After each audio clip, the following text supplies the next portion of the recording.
Yo, what is up, my crazy subscriber? This is Joking Jaws 84 here, bringing us more Madden 15 Ultimate Team, and welcome to game number 3 of this All-Pro first string season.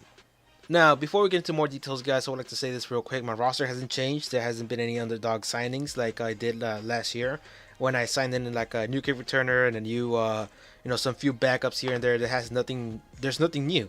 So do not worry about my roster. Still the same. Another thing is that I just wish my large quick sale would have happened, like to be like around 300,000 coins, but I don't know what's going on lately that I've only been getting like around 1,000 to 5,000 coins. It's just really letting me down because I really need some new offensive linemen, new defensive linemen, and I just want to do better at the game. But the freaking large quick sale is really letting me down. So, anyways, moving on to the gameplay. My key players in offense has to be C.J. Anderson. He's finally been awakened, and I'm doing a lot better. And also the strategy that I went with in offense has to be tricky offense and calling new formations. Also, I've been calling the spread a little bit more often, and it's kind of working. But what I've been doing is calling in slants, so quick slants out of the spread offense, and it's been helping me out. I'm kind of understanding like how to defeat the cover 3 with just the slants, and it's kind of working a lot better. So you should be able to see a lot of more quick slants in my gameplays from now on because it's kind of working for me. So, anyways, my key players on defense has to be Luke Kuechly and also cornerback number from the Tampa Bay Buccaneers. He's been doing pretty good. He got a few picks here and there, and you should be amazed how many picks I got in this game because my opponent, he was just trying too hard to roll out. And for him to just like not even care, I'm like, how the hell did you make it to All-Pro first string like this?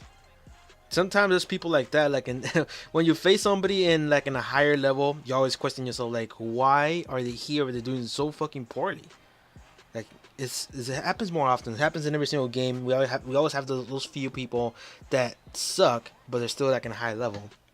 So, anyways, my opponent's defense, all he was trying to do is just send some blitzes, some random blitz packages, and it wasn't working for him because I was mostly getting my passes out there.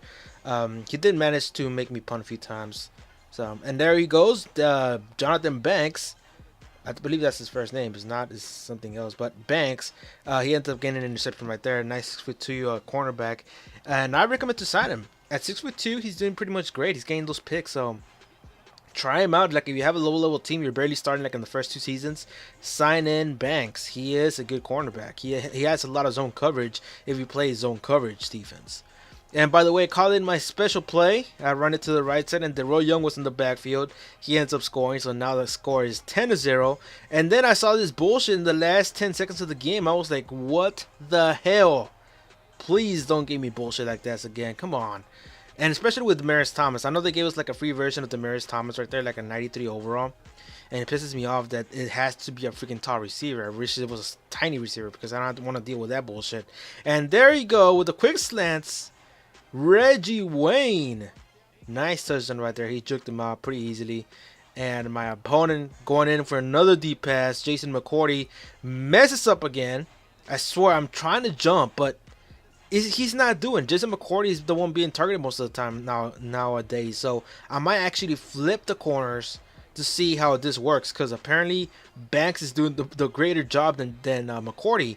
If McCourty can't improve for the next few games, I'm gonna have to sell him and buy somebody else, because I've been noticing he's the one getting burned the most.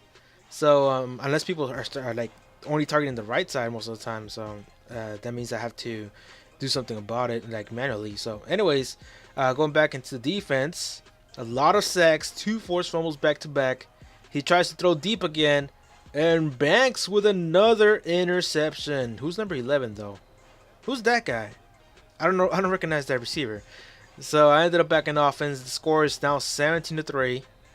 Nothing's going on. I'm just trying to run down the clock. 1 minute and 30 seconds to go. Do a little bit of a play action, trying to mess around because I know I'm like so freaking far away from the first down. And I ended up punting the ball. Back on defense, he tries to lob it up against Banks, and interception again. Banks with like 4 interceptions in the game.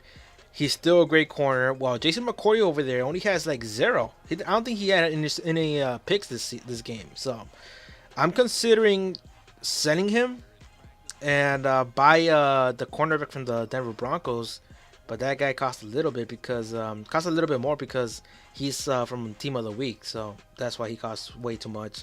So, anyways, that is it. I ended up winning the game. Now we're 2-1, and hopefully we win some more. So subscribe for more. You guys want to see more Madden 15 Ultimate Team and also NFL news.